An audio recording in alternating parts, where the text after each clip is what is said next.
The pandemic has been an isolating time for many, but it was particularly lonely for the elderly locals who rely on this lunch club for social interaction. With me not having any sight at all, I wasn't out at all. Because of the 2 metre distancing, nobody could guide me. So I was in the house all down lockdown. But I was really so happy last year when we started coming again. I mean, I've been coming 15 years.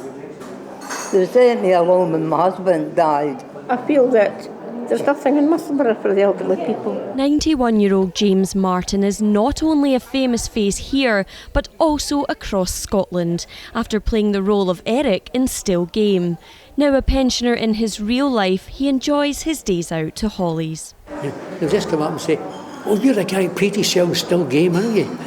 I come in here most days, have lunch, and meeting the people, all the regulars, and if it closed, oh my goodness, it's an institution,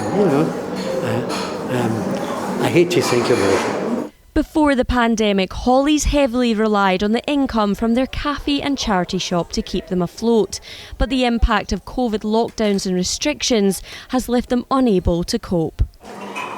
We're going to have to close at the end of this month. We'll be insolvent by then.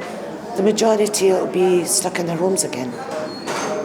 The people behind you, the lunch club, they rely on our bus to actually go up and get them and bring them in and take them home. They'll knock out.